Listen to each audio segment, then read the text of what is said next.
So now students, after this lecture, we'll be designing weirs on permeable foundation. But before that, we must know the difference between a barrage and a weir.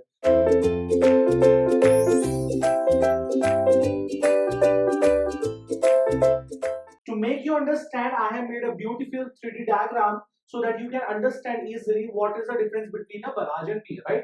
So in this diagram, actually, what I have actually drawn is that this is a dividing wall. So river flow is from that side, right? River flow is from that side. We have a dividing wall, and on the left hand side, this is actually a barrage, right? In a barrage, what is actually happening is that we have a big wall, and for the discharge of water to the downstream, what do we have? We have very big steel or iron gates. We have generally steel gates, right? So we have cast iron steel gates on the you can say in a barrage, right? As far as the weir is concerned, so weir is made up of either it can be made up of concrete, it can either be made up of a compacted earth, or it can be a rock fill weir also, right? So in weir we do not have big gates. These are actually the undersluice. What is the function of undersluice? I will be telling you, right? So what is actually happening is that the river, so it has been guided by these guided banks or marginal berths. These are known as the river training works, right? So the river water, it has actually been guided, right, towards this towards this obstruction, right? This is a big obstruction. By this dividing wall, the water has been divided into two parts. Okay. So what is actually happening is that when water is actually coming towards this you can say the dividing wall, so the design is such that in this it there develops an air pocket. So due to that air pocket, the velocity of water becomes very small. If velocity of water becomes very small, what will happen? There will be siltation, because if the velocity of particles, let us say this is your canal, this is a particle, if the velocity of this particle is smaller than the critical velocity, then siltation will happen. We have studied that in the you can say Canada's theory as well as the Lacey's theory, right? So due to the small velocity, the siltation will happen, and these are the silt excluders. So these are the rectangle, you can say tunnel type of structures which are made. So when water is coming from that direction, so water will be, you can say, it will be beneath the water. So let me draw the, you can say, let me draw one section also. The section it is like this. This is the biggest rectangle tunnel. This is the biggest rectangle tunnel, and these, you can say, silt excluders, they are actually on the floor of undersluice, right? So above undersluice, we have these rectangular tunnels like this. We have the rectangular, water is coming from here, right? On top we have water. On top we have this canal head regulator. We have this canal head regulator. So it has a mechanism. It can either open or it can either close. What is the function of a canal head regulator? This canal head regulator, if it is closed, then this is a canal, right? This is a canal.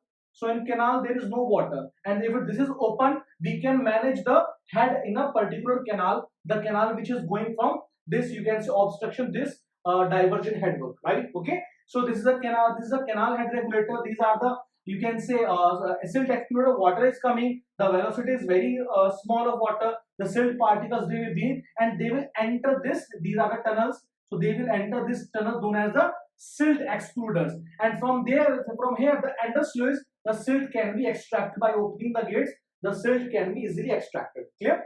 Now this is a weir. Now in barrage, what is happening? We have big steel gates. These are the steel gates, steel or cast iron gates. These are very big gates. So when we open the gates, there will be discharge. When we close the gate, there is no discharge. The head in the upstream will rise. This is the upstream, and this is the downstream. Clear?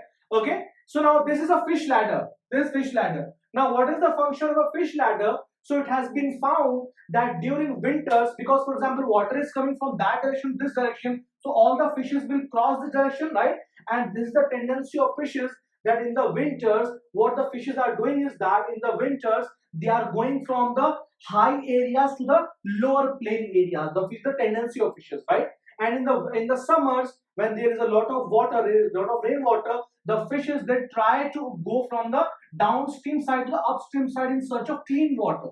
In search of clean water, right? So if we have an obstruction, the fishes, they cannot cross this structure because it's an obstruction. So what we do is that we construct a structure known as the fish ladder. So fish ladder is like this. So we have a fish ladder like this. This is upstream. This is the downstream. So this is the slope of the fish ladder. So this is the fish ladder like this, right? Like this. Then we have fish ladder like this, right? Then this, and it is all filled with water. It is all filled with water. If this is the top view, the front view is like this. The front view is like this, right? The front view is like this. The front view is like this. Okay, this is the top view. So this downstream, this is the obstruction. It can be a weir, it can be a barrage. This is all filled with water, all filled with water to this level. The fish will come here, it will go here, it will go here, and it will go join the upstream direction, right? So this structure is known as a fish ladder actually, right? Okay. So these are the diversion head works. Now let us understand. About the purpose. So first purpose is to divert river water in canals. So the first purpose of a diversion network is that we can divert our, you can say, divert our water, whatever water required as per the irrigation requirement. We can divert the water in a particular canal, right?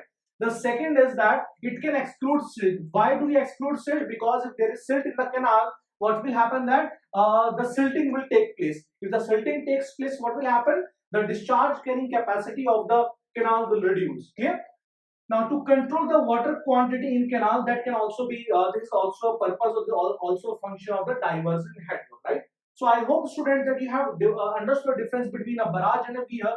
And talking about this weir, if I talk about this weir is also two types.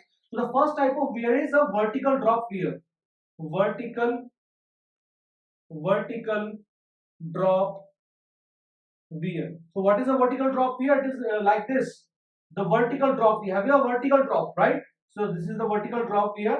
In the vertical drop here, we have one sheet pile here and one sheet pile here. So first type of weir is a vertical drop here. Let me rub this, right? Let me rub this. So first type of weir is a vertical drop weir. Here. On top of weir, this is the crest wall of weir. We also have some gates, shutters. These are the shutters.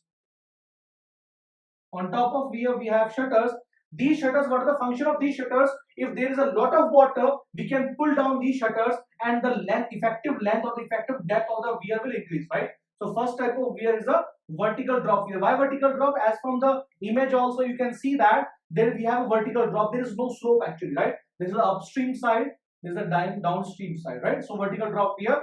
These weirs are actually designed by Blick's theory. B-L-E-I-G-L.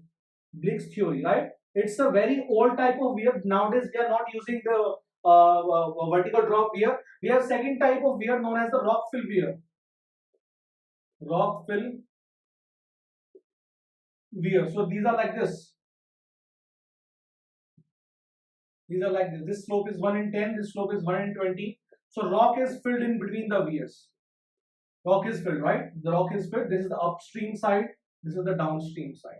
Okay, these are the rocks to filled, right? Nowadays, what we are using is that, okay, so the vertical drop here, they are designed by the Blick's theory. These are the very old type of weirs, right? The third type of weir are known as the concrete weirs. Concrete weirs. These are like this. So from concrete, they are made up with concrete, right? These are made up of with concrete, right? Like this. These types of weirs are known as the concrete weirs. We have concrete, right? So this is the upstream side. This is the downstream side. Okay. We have sheet pile here. Intermediate sheet pile, and we have the downstream sheet pile also. In the vertical drop weir, we have just two sheet piles. One here the upstream side, and we have the downstream side. Why do we provide sheet piles? When I will be telling you about the design of weir, they will be discussing why do we provide sheet piles to increase the distance. For example, if the water gets inside the soil due to seepage, so water has to travel a large distance. What will happen is that the exit gradient will be very small. If the water has to travel a very small distance, the exit gradient will be very high, and there can be chances of, you can say, the soil, it can erode, right, on the downstream side, right? That is why we provide sheet piles. So the water has to travel here. So here it has to travel here, right? And these types of concrete weirs, nowadays we are using concrete weirs. So concrete weirs are actually designed by Kosla's theory. Right? So concrete weirs are designed by Kosla's theory, right? Nowadays we are using these concrete weirs also. Regarding the rock fill weirs, the most important example is If you sometimes come to Delhi, then there is a Okhla Barrage, right? In Okhla Barrage we have Okhla Weir, right? In Okhla we have a weir on the Yamuna River. So here that is an example. So Okhla in Delhi, right? If you sometimes come to anytime if you come to Delhi, then you can find that in Okhla we have a, you can say, a rockfill weir is there. Yeah, okay. So I hope that you have understood about the divergent headworks, barrage, and weirs. Now let's move forward and now let's design a vertical drop weir with the Blake's theory, right? So now let's move to the next lecture. Thank you.